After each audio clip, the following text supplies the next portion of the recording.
Click on fxcabrera.com now. Try it. You'll like it. Hear the great one, Mark Levin, Monday through Friday nights from 6 to 8, now on AM 1240 WATN.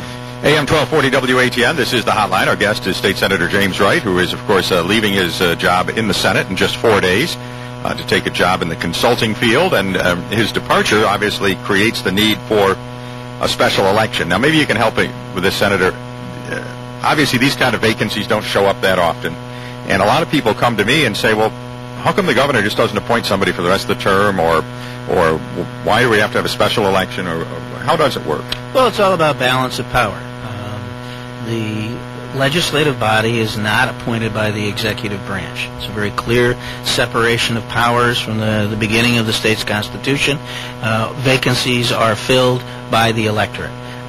The responsibility for administering the election is an executive function, so as a result of that, the governor gets to declare when the special election will be held, if at all.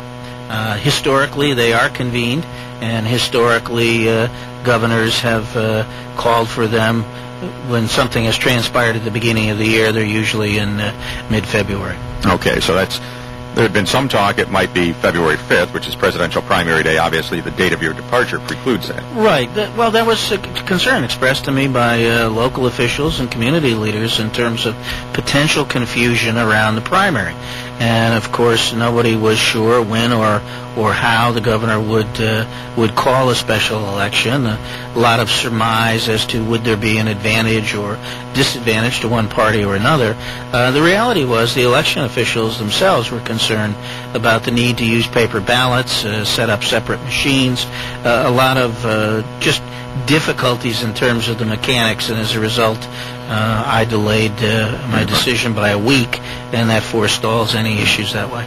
New York hasn't had much luck in updating its election procedures. Not at all. That's one of the major shortcomings you can point at in New York State.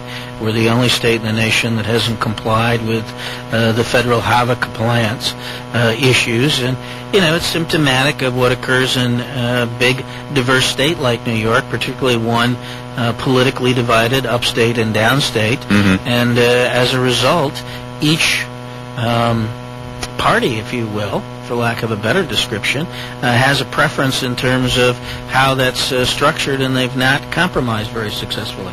Now, getting back to this special election, the governor doesn't have to call one. He could just let the term run out. Right? That's correct. He could leave it vacant until the next general election. Historically, governors have not done that, and I believe this governor, when he was in town, said he would said he would call for a special election. Now, if the vacancy occurred real late in the term, that would be a different issue. But you know, an individual elected in mid-February, frankly, doesn't miss a great deal in January in Albany. You know, we start with the State of the State, which will be, I believe, the 9th this year. Mm-hmm. The latter part of January, you have the governor's budget release. So, you know, frankly, if you have a special election in February, that representative will be on the ground and running. Okay. And that in that election, it would be a 6 a.m. to 9 p.m. vote, just like a normal general. And people... on the machine. Right, on a machine. There would be only one race on the machine. That's correct. And that would be the Senate race. But that eliminates all the confusion. And eliminates paper ballots, and also encourages non-primary participants to vote. If you look at the demographics of this district, and you're certainly conversant in them, between Independence Party and independents and conservatives, there's a substantial number of individuals who would not normally be participating in the scheduled Republican or Democrat primaries. So as a result, we want to make sure that everybody has the opportunity to exercise their franchise. Okay. And this election's held, and whoever wins immediately becomes senator. That's correct. They'll be sworn in. Usually the day after has been my experience in Albany when there have been special elections. Now you've got two sitting members of the Assembly running, one representing Oswego County, one up in this area. For both of them, it's kind of a free pass because the loser still gets to run for their Assembly seat in the fall and probably would be reelected. Well, there's not a lot of free passes in government. And particularly when you're elected. Yes, you retain your assembly seat, but from a practical standpoint, all of the negative issues raised in a campaign that result in your losing that campaign immediately become transferable to your re-election efforts for the assembly. So and which certainly that becomes problematic for any individual running. Mm-hmm. And are there significant negatives for either of these candidates? Well, I think there's a clear distinction. I know both of them. I've served with both of them. And I think there's a clear distinction between the two. Which is? Well, I think, frankly, Darrell's a great guy, and I get along with him. We've worked well together.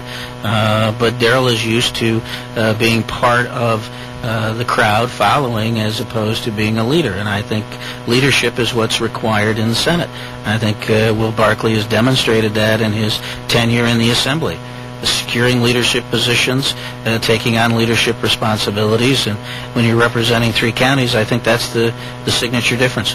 Okay. And he currently represents part of Oswego and part of Onondaga. That's correct. Okay. And that was all redistricted back when they created the River District for Darrell. They cut Oswego County up into 4 parts. 4 parts, yeah. So I guess that gives you some indication. Slice and dice, you call it in Albany. Some sense of the strength of Oswego County and its importance to this district.